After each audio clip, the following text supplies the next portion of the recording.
Биздин компаниянын приложениясы, Вишер приложениясы аркылуу кантип заказ кетиребиз, кантип жаңы адамдарды каттайбыз, кантип ошо приложениянын ичиндеги бардык мүмкүнчүлүктөрдү колдонобуз. Демонстративно азыр экран менен бөлүшүп, сиздерге практикалык сабак кылабыз. Барыңыздар тең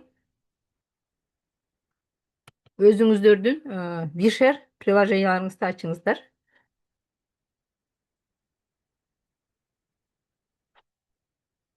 Мынакей азыр экрандан көрүнөт приложениябыз биздин. Мынакей могул жерде тулпардын жанында Вишер деп жазылып турат. Вишер деп англисче көрдүңүздөрбү? Мына ушул приложение биздин Тиньши компаниясынын приложениясы. Биз компанияга катталганда эле ушундай интернет магазин ачылат. Ар бирибиздин телефонубуз колубузда болсо эле бардык жерден, башкача айтканда, заказ берип, бардык жерде онлайн иштей берсек болот. Азыр онлайн заман болуп атат.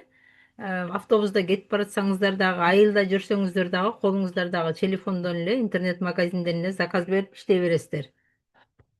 Мына азыр ушул интернет магазинге киребиз. Сиздер келип катталганда эле компания сиздерге ID номер берет. ID номер бергенден кийин сиздерге пароль берилет. Пароль берилгенде гана ушул өзүңөрдүн интернет магазиниңерди ачып аласыздар. Мына астында маркет деп турат. Эң астындагы жазууларды караңыздар. Обучение деп турат.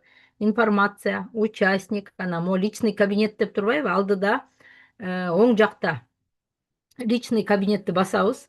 Личный кабинетти бассаңыздар, мына менин өзүмдүн бул Вишер менин интернет магазин болгондуктан менин аты жөнүм турат бул жерде. Мынакей Урманбетова кымбат, өзүмдүн эмелерим, бүт баары, данныйларым баары бу жерде турат. Эми биздин компаниядан могу шестеренкасын көрүп атасыздар. Үстүндөгү могу настройка деген жерди бассаңыздар, мына мондай бет ачылат. Эгер бул жерде көрдүңүздөрбү, тилди тандайбыз эң биринчи. Тилди тандаганга кирсеңиздер, мына англисче бардык тилдер, кайсы тилдер сизге керек болсо ошого көчүрүп алсаңыз болот. Биз мына орус тилин тандадык. Мынакей русский деп туруп калды. Ошондой эле странаны, мамлекетти тандасак болот. Биздин компания, билесиздер, 110 мамлекетте официалдуу түрдө иштейт. Дүйнө жүзү боюнча 57 миллион үй бүлө ден соолук алган, ушул компаниянын азык заттарын колдонот. Ошон үчүн бул жерден дагы өзүбүздүн региондо өзүбүздүн мамлекетибизди тандап алабыз. Биздики, мисалы үчүн, Кыргызстан. Ошого птичканы коебуз, подтверждаем. Ошондо мына Кыргызстан болуп чыкты. Көрдүңүздөрбү? Эгер сиздер Турциядан адам каттасаңыздар, Турцияны тандасаңыздар болот. Эгер ошол жактын бааларын, ошол жактын продукцияларын көрөм, аякта эмнелер бар экен десеңиз, Германияны тандасаңыз, Германияны, Американы тандасаңыз, Американы, бардык жактарды ушул жерден көрүп алсаңыздар болот. Мына личный кабинет дегенди бастыңыздар. Анан морики шестеренка настройканы бастыңыздар. Ошондо мынакей Кыргызстан, силердин адресиңер бүт баары ушул жерде бар.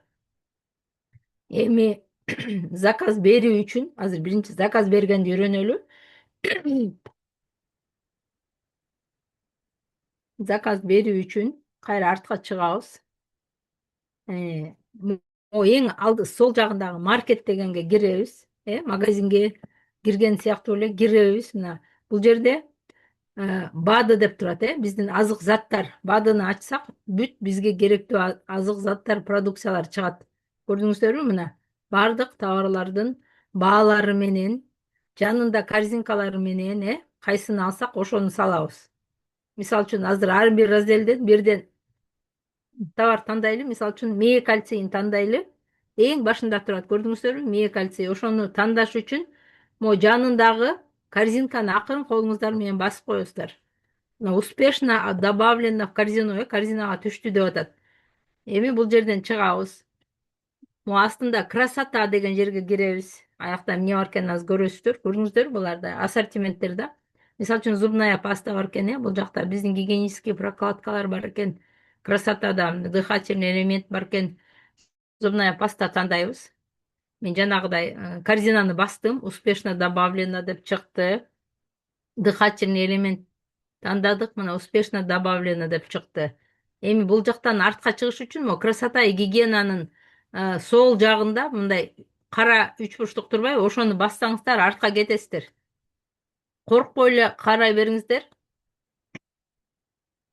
Ана мына бул жерде набор. Бизде азыр наборлор жок. Ал эми могул жерди басалык. Мына приборы и аксессуары деп турат. Көрдүңүздөр бул жерде мына чеченин эмелери, браслеттери, приборлор, биздин массажерлор. Мисалы үчүн мына титановый магнитный браслет белыйын тандайлы. Корзинаны басып койдук. Успешно добавлено деп чыкты. Көрдүңүздөрбү? Бияктан дагы артка чыгабыз. Жанагыдай өйдө жагынан, сол жагынан. Эми красот чистота дегенге кирдим. Мына бул жакта болсо биздин жууп тазалоочу каражаттарыбыз, биздин ассортимент көрдүңүздөр, баардыгы тең эмелери менен, баалары менен даяр. Мисалы үчүн средство для унитаза дегенди көргүңүздөр келсе, мынтип өйдө жагын бассаңыздар эле сүрөт чыгат. Мына кандай ал, канча миллилитр баардыгы көрүнүп турат.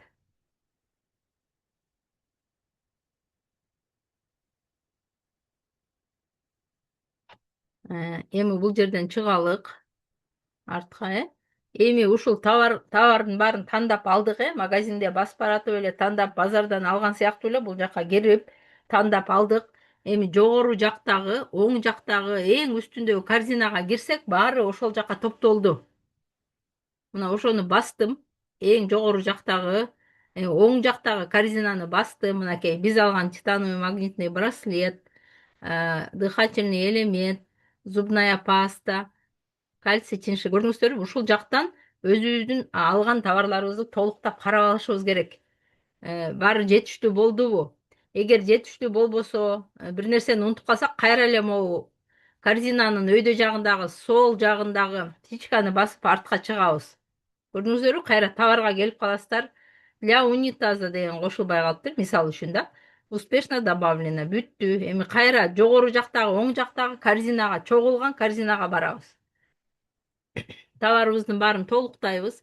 Бул жерде мисалы үчүн унитаз, средство для унитазды алдык. Мына минус деп турат бул жерде, анан плюс деп турат. Эгер сизге экөө керек болсо, плюсту басып койсоңуз, көрдүңүздөрбү? Саны көбөйдү. Мисалы үчүн зубная пастадан мына экөө болуп калыптыр. Мага бирөө эле керек болсо, минусту бассак, бирөө болуп калат. Көрдүңүздөр, мына ушул жактан көбөйтүп же азайтып алабыз.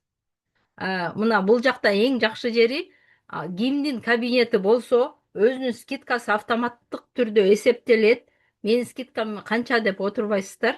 Кимдин картасы кандай болсо, ошого жараша сумма чыгат. Мына көрдүңүздөр, 12.545 сом деп сумма чыкты. Бул жакта PVC дагы чыкты. Мисалы үчүн бизге 100 PVге толтуруш керек, 300 PVге толтуруш керек. Ушуну дагы бул жактан автоматтык түрдө эле PVлерин өздөрү эсептейт. Эң аябай ыңгайлуу да. 139 PV болуп калды. Эгер сиздер ушул заказды үйүңүздөргө чейин бере турган болсоңуздар, компания үйүңүздөргө чейин жеткирип берет.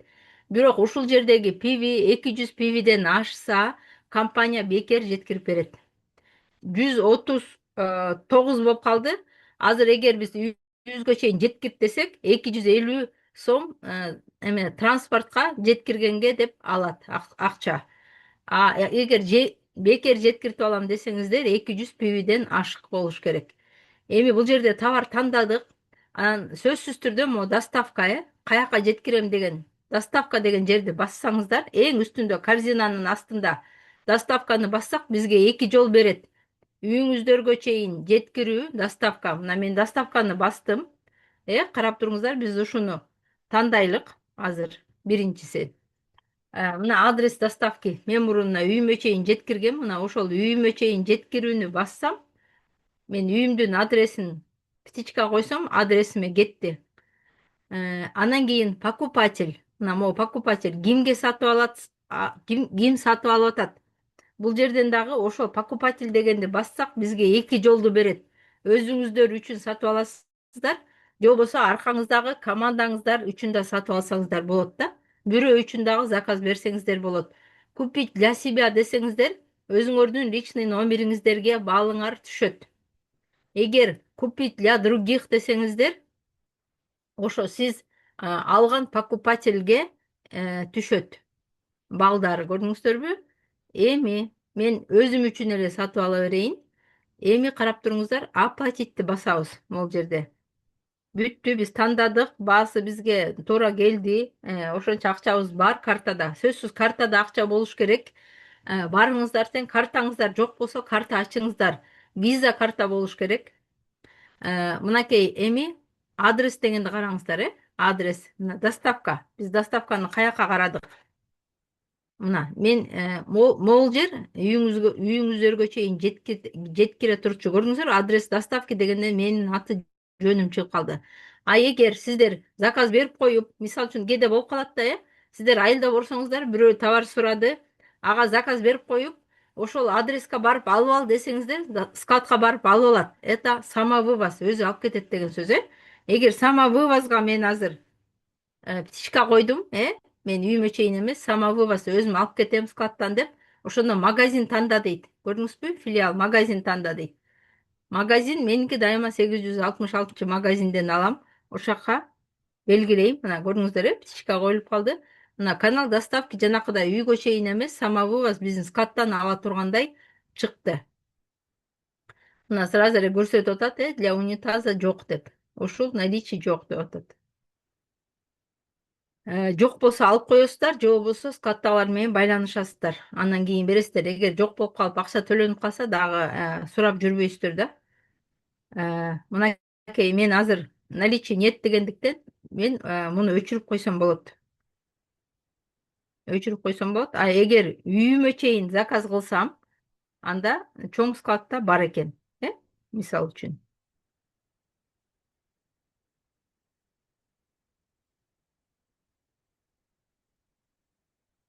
Мынакей чоң складта болсо чыгып атат, үйгө жеткирип берүүгө.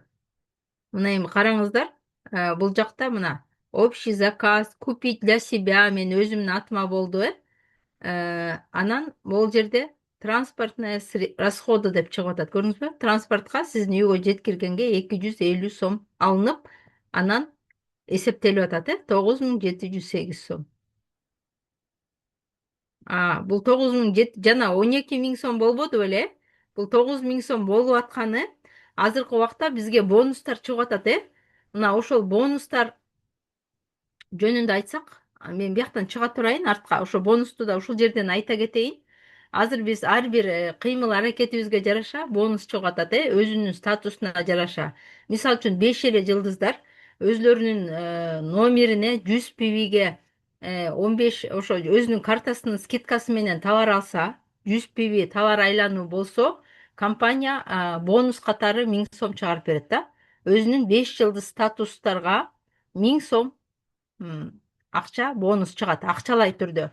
Мына ошол бонусуңарды эгер сиздер 100 эмес, бир айда 500 пиби кылсаңыздар, личный товарооборотчу, ошол ар бир дистрибьюторго, ар бир покупательге өзүнүн статусуна жараша бонус акча чыгат. Мына ошол бонус акчаны кантип өзүңүздөргө которуп аласыздар? Мына могу личный кабинетке киребиз. Личный кабинетке киребиз. Көрдүңүздөр, Анан могул жерде оффлайн заказ, групповой заказ, анан моякта бонус деп турат. Көрдүңүздөрбү? Бонус деп. Мына ошо бонусту бассак, мына мен өткөн айда мына 7777 сом бонусумду бияка которуп алгам. Көрдүңүздөрбү? Анан мен товар алган сайын, мына бир жолу товар алсам 50% кетиптир. Андан кийин товар алсам бул сумма кетиптир. Анан товар алсам бул сумма кетиптир. Азыр мен сиздер менен заказ кылганда 12 000 сом болгон, Ошол жерден ушул 3800, мына общая сумма балансы азыр менде кошелегимде, ошо личный кабинетимде 3087 сом турат. Мен ушуну товар алганда колдонсом болот да. Азыр мен жака 12 000ге заказ бердим. Ошол бул жактагы 3087 сомду кемитип, анан 9000 сом чыгып калды. Көрдүңүздөрбү?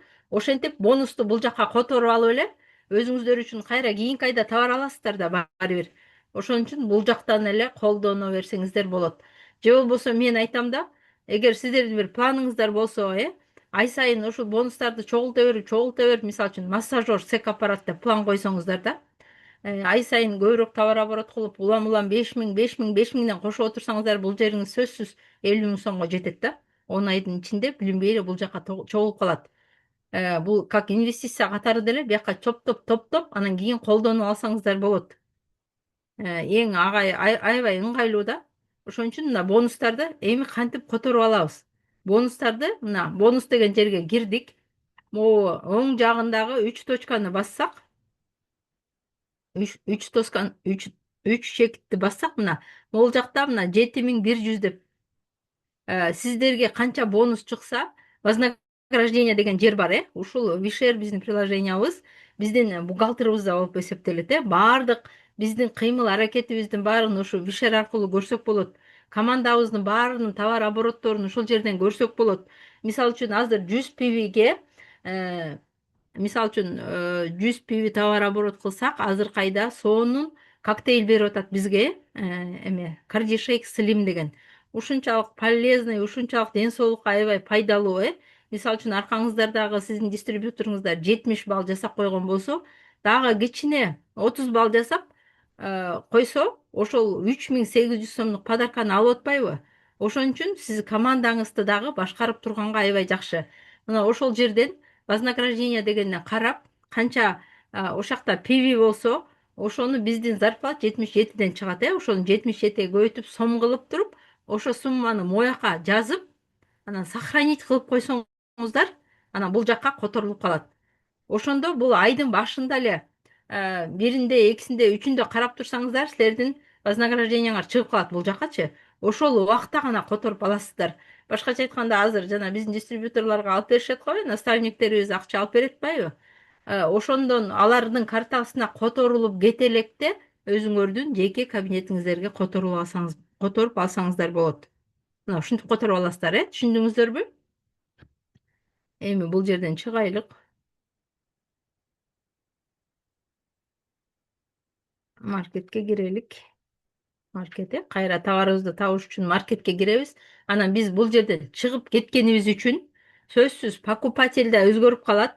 Биздин доставка каяка апарат деген да өзгөрүп калат. Сөзсүз кайра көңүл бөлүп, башынан баштап карашыңыздар керек. Өзгөчө сиз эгер покупательдерге бирөөнүн атын жаздыңыз, мисалы үчүн дистрибьюторуңуздун атын жазып, анын атына товар алып атасыз, бирок кайра бир нерсе унутуп калып чыгып кайра кирсеңиздер, бул жер кайра эле өзүңүздөргө түшүп калат да. Ошон үчүн ал пивилер дагы ал жакты карабасаңыздар, силерге кетип калышы мүмкүн, алга эмесчи. Ошон үчүн сөзсүз кайра чыгып киргенде доставканы дагы, жогору жактагы доставканы дагы азыр самовывоз кылып коеюн. Магазин тандайм. 66. Мына купить для себя. Мына эми купить для других дегенди да көрсөтүп коеюн. Мисалы үчүн купить мага эмес, мисалы үчүн мен дистрибьюторума алып атам, дистрибьюторуңарга алыш үчүн дистрибьюторуңардын номерин жазасыңар. Өзүңүздүкүн эмес, дистрибьютордун номерин жазасыңар.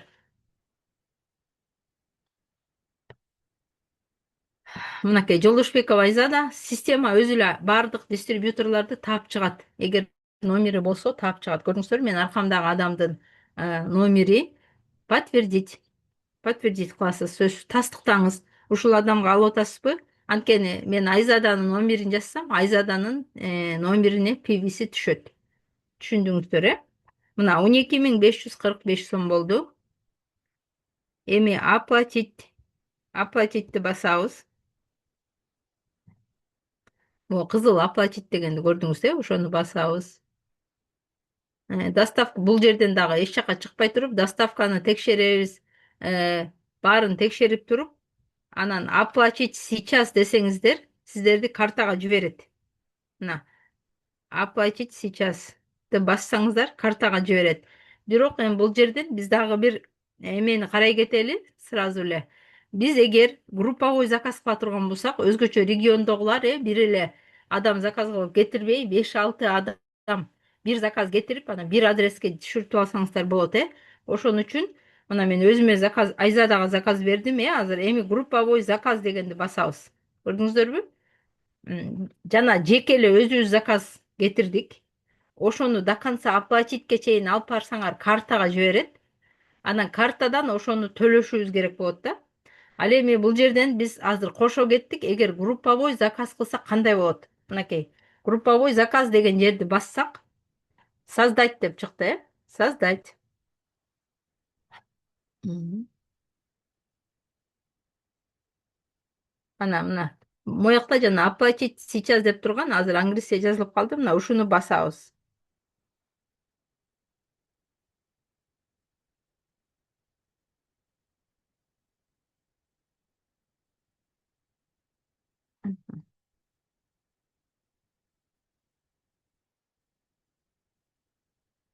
Могу подтвердить, үстүндөгү подтвердить дегенди басабыз. Подтверждаем, что групповой заказ кылып атабыз. Дагы азыр оплатить сейчас. Азыр бул жерден өзүбүзгө заказ бергенден кийин дагы кайра бизди эмеге жибериш керек да. Корзинага жибериш керек. Ошондо биз кайра дагы башка бирөөнүн атын алабыз да. Заказ. Так. Выбрать, создать.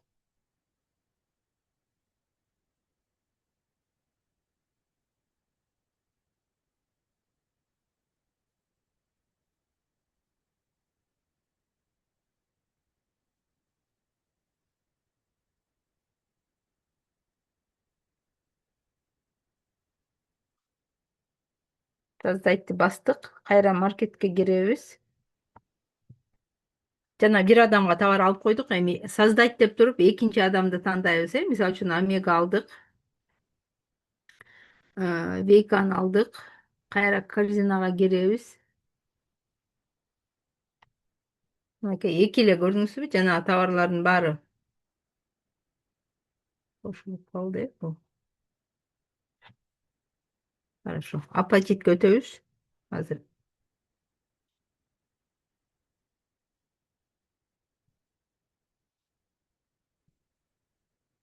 оплатитти бастык. Бизди кетирбей жатат. Пожалуйста, прочтите мореки жерге сиз ооба макул, мен условияга деген условияга макулмун деген муякта кнопка бар. Ошо кнопканы басабыз. Анан оплатить сейчас десек.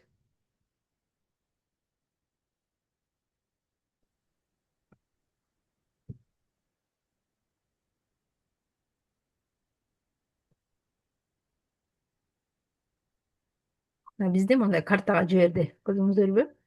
Буякта да эки бизге эки жол берет. Могу ИПС деген бул М-банк менен төлөнөт. Анан KICB'ни бассак, анда бизге QR код берет. Көрдүңүздөрбү? QR код берет. Өчүрүп салалы. Мынакей, азыр мен төлөбөй чыгып кеттим. Анткени QR код менен төлөмөк эмесмин. Ушул жерден чыгып кеткенде эмне кылабыз? Мына детали заказа дегенди басабыз. Бардык товарыбызды текшеребиз, каяка жибергенибизди, доставкалардын баарын текшеребиз. Ушул жерден, мисалы үчүн, мен отменить заказ кылып койсом болот. Эгер төлөбөй турган болсом, могул же отменить заказ дегенди бассам, бул сөзсүз отменен болуп калат.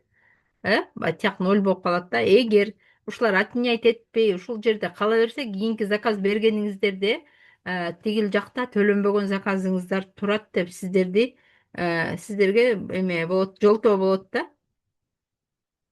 Ал эми оплатить сейчасты басып, дальше эле мына баарын текшергенден кийин туура болсо оплатить сейчасты басабыз.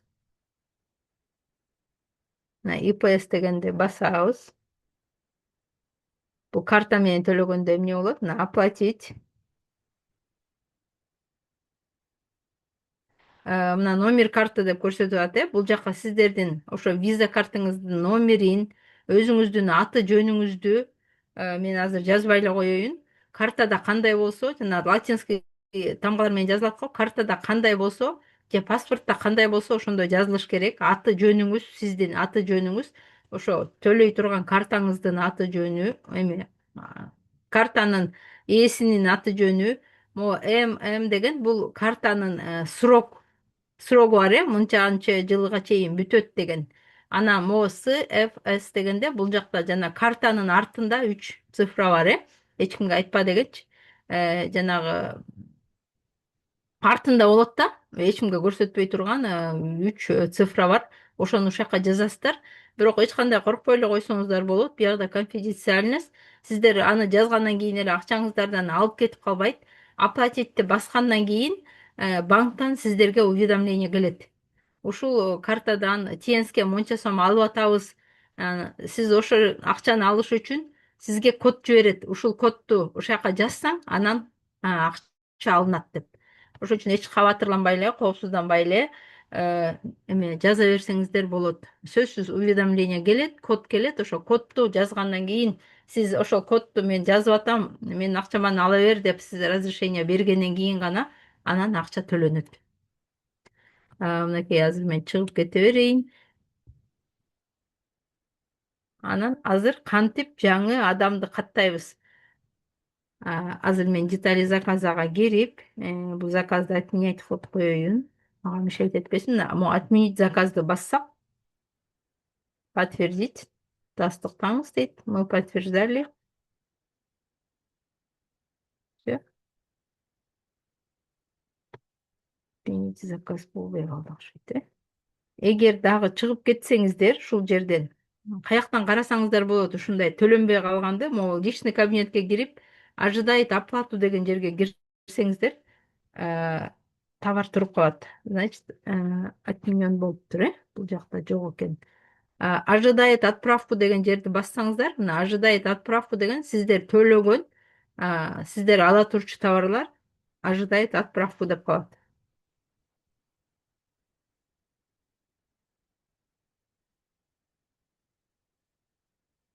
Все баары таза, этилиптир.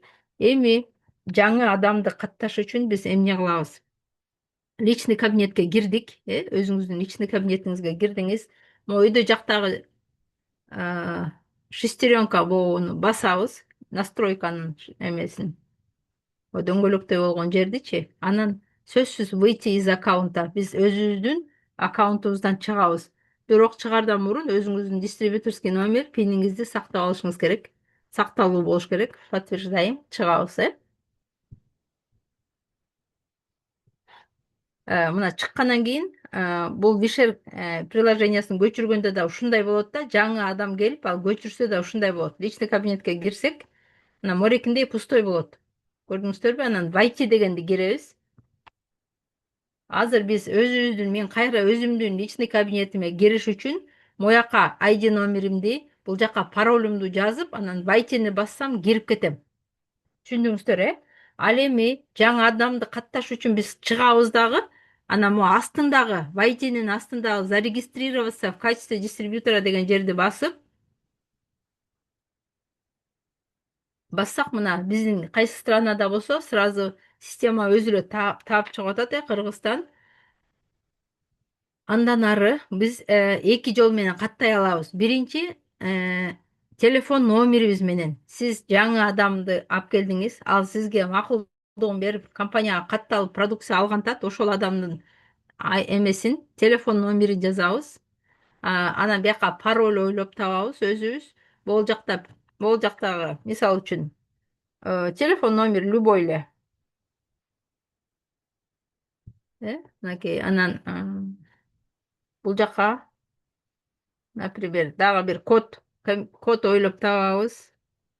Анан астына мояка птичкаларды коебуз. Я прочитала, принимаю условия деген 2 жер бар. Аякты кылабыз. Анан кийин моякта далее деген, биз мояка код жазгандан кийин далее деп күйүп калат. Сиз каттаган адам жаныңызда болсо, анын почтасына компания пароль жиберет. Ошо пароль аркылуу биз кирип алабыз да. Бирок мага аябай ыңгайлуу электронный почта менен каттаган. Ошондуктан мен электронный почта менен каттайм дайыма.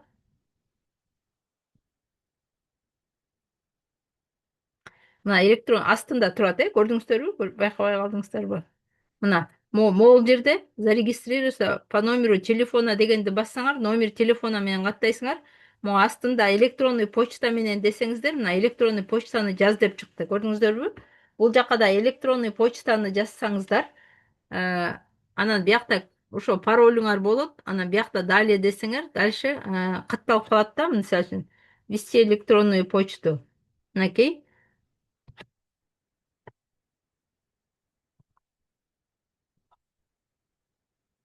Мына көрдүңүздөрбү? Сиз электронный почтаңызды жазгандан кийин далее деп турат. Телефон номери жазгандан кийин дагы паролго ушундай далее деген кызыл күйүп калат. Мына эми мына электронный почта менен катталдык. Эми спонсор, экинчи кадам бул спонсорун жазуу. Кимге каттайсыз? Ошо сиз каттала турган адамдын спонсору, наставниги ким? Бул жакта дагы спонсордун атын жазабыз, мисалы үчүн. Проверить. Мынакей. Проверить. Мынакей система таап чыкты. Аты жөнүн андан кийин далее дейбиз. Мына эки жолу сурайт. ID спонсор ушулбу? Ушул номерби? Аты жөнү ушундайбы? Анан подтверждаем. Мынакей. Мына далее дейт. Андан ары подтвердить. Эми бул жерден жаңы келген адамдын номер магазинин тандайбыз, сөзсүз. Биздин номер магазини. Кымбат, мына жерде позиционныйдан автоматически эле өтүп кетти өзү. Ооба. Кайра Түшүнүктүү. позиционныйдан өтүп эле сразу эле мына чыкты позиционный деп, көрдүңүзбү? Уже өзү эле чыкты. Сиз да ушинтип эле выбирать этип эле? Жок, ушундай болбой аткан да. Азыр Азыр сеники автоматически өтүп кетти. Түшүндүм. түшүндүңүзбү? Электронный почта менен каттаган эң жакшы да. Бул жакта мен Белки по 866 телефону номери татаалыраак болот экен, мен түшүндүм. Рахмат. по номеру телефона сиз каттадыңызбы? Жок, каттаган Негизи жокмун. каттадыңыз. Позиционныйга келгенде уже эме болуп туруп калды да, жылбай. Анан ошон үчүн азыр түшүндүм эми. Негизи электронный почта менен оңой болот да. Анткени номер телефона эгер зарегистрированный номер болбосо, ага код дагы барбай кечке убактыңыздар кетет да. Мисалы үчүн, эгер жаныңызда болбой калса, ал адам кечке чаласыңар, код келдиби дейсиздер. Эгер жаныңыздарда болсо жакшы, бат-баттан ал деле оңой эле. Только электронный телефон номери менен каттаганда жанакындай пазлдар болот. Пазлды мынтип жылдырышыңыздар керек болот да. Ошону ордуна коюп сизди баягы бот эмеспи деп текшерет да, адамбы депчи. Ошон үчүн жана пазлды берет да, пазлды сөзсүз ордуна коесуздар. Болбой туруп алат экен, мейли. Бул жерде мына 866 деп мен өзүмдүн магазинимди тандадым. Анан бияка ник тандайм, анан передать десеңиздер эле, мына бул жака сиз жаңы каттаган адамдын атын, фамилиясын, паспортундагы аты, фамилиясын, аты жөнүн жазып эле передать десеңиздер катталып калат. Катталганда кандай болуп чыгат, мен азыр WhatsApp'tan эле силерге көрсөтүп коеюн. Катталганда сиз катталдыңыз деп эле сразу эме чыгат да.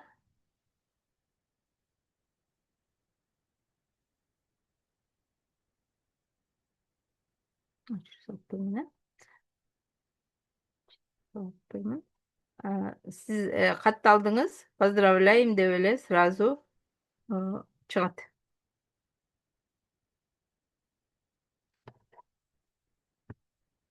Мына ошентип каттап аласыздар. Анан за покупками деп барат. Сразу эле бул жакка каттаган адамыңыздын аты жөнү чыгып калат. Личный кабинеттен. Бул жактан сразу эле катталган адамдын аты жөнү, фамилиясы, жаңы каттаган адамдыкы чыгып калат. Эми өзүңүздөргө кириш үчүн кайра мынтип эле өзүңүздүн дистрибьюторский номериңизди терип эле кирип кетесиз. Мына кайра өзүңүздүн личный кабинетиңизге кирдиңиз. Эми эмне суроолоруңуздар бар?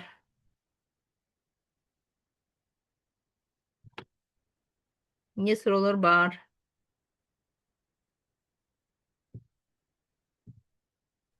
Кымбат, жанакы бонус деп которуп алсаңар болот деп акчалар чыкпадыбы?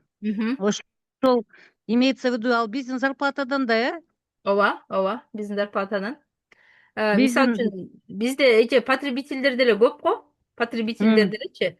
Мындай өзлөрү мисалы үчүн постоянно 200, 300 пивге колдонгон потребительдер бар да, ошолорго эле бонус чыгып атпайбы? Мына ошолор өздөрүнүн мондай личный кабинетине эле которуп алса болот да, это ыңгайлуу. Же болбосо дистрибьюторлор деле мындай план кое алып, чогултуп алса жакшы экен деп атам да. Кыла берет, зато бияктан жакшы сумма чыгып калат да. Это тоже как инвестиция идет. Чем бул жака которулуп алсаңыздар, эмнеси жакшы, жана 4% налог бербейсиздер. Кичинекей сумма, азыраак сумма болсо бул жака эле которуп алып колдоно берсеңиздер болот да. Мен бул суммаларды ошо сиздерге көрсөтөйүн деп которуп алганмын да. Канча каалаган сумманы которуп алсаңыздар болот. вот Только эме айлыктан которуп алабыз, ооба. Тиякта вознаграждение чыгат да. Вознаграждениеңизди канча суммасын бияка которуп алсаңыз болот. Можно частично, можно всё. Кайра колдоном десең. Ошондон 50%ын биз колдоно алабыз, Мындайда биринчи прокупкаңыздан, мына мисалы үчүн мен 7777 которуп турмун. Биринчи М, прокупка алдым, я не знаю эмне алдым. Ошонун 50%ын бул суммадан алыптыр. Ошо 7000дин ичинен 2700 алыптыр. Значит, мен 5000 с чем-тога соода кылыптырмын. Жарымы процентин алдыбы? Анан кайра кийинки дагы 7000ге алган экенмин. Дагы 50%ын алып атат, көрдүңүзбү? Анан м. азыр дагы прокупка кылсам, муну кемитип коет да, ушинтип эле түгөнүп калат экен. А вот карточкадан кайра возврат акча аласыз деп атпайсызбы? Мен түшүнбөй атам. Кайра Кайсы айттың го жана кайра возврат кылат деп. Түшүнбөй атам да. Жок, возврат кылбайт. Вот өзүңүздүн эле вознаграждениеңизди бияка которуп алсаңыз болот, бонусуңузду. Как бонус А, кылсаңыз. мгм, мгм. Бизде ушундай эме Бонус это зарплатабыз турбайбы ошону? жок, Э? зарплатабыз эмес, каждый мисалы үчүн от товарооборота азыр бонус чыгып атпайбы? Как кэшбэк катарычы. М, Мисалы үчүн эчтеке жаңы адам жазбасаңыз деле, О. бонус чыгып атпайбы? От А, товарооборота. возврат с личного объема, да? Да, Түшүндүм, вот ага. как, да, как кэшбэк. Ошону бонус деп аткан турбайсыңбы, э? Ага, это Возврат, же бонусы. всё, Ага, түшүндүм, ага. ага. Всё, рахмат. Мгм.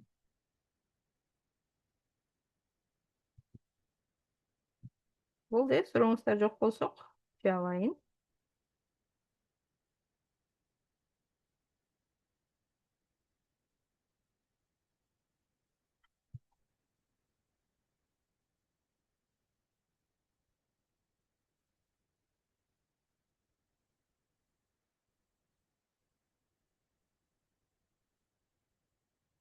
Ошо бул болсо биздин бүгүнкү сабагыбыз, ушу Вишер тиркемесинин негизги мүмкүнчүлүктөрү жөнүндө толук карап чыктык. Эми сиздер бул куралды өзүңүздөрдүн бизнесиңиздерди көзөмөлдөгөндө, команданы башкарууда эффективдүү колдоно аласыздар деп терең ишенем. Буюрса ай дагы аяктап калды, отчет мезгили бүтөрүнө саналуу күндөр калды. Барыңыздарга, койгон пландарыңыздарга жана максаттарыңызга жетүүнү каалайм. Товар жүгүртүүңүздөр артып, жаңы каттаган өнөктөштөрүңүздөрдүн саны көп болсун. Эмгегиңиздердин үзүрүн көрүңүздөр. Баарыңыздарга жакшы эс алуу карайм. Сак саламатта болуңуздар.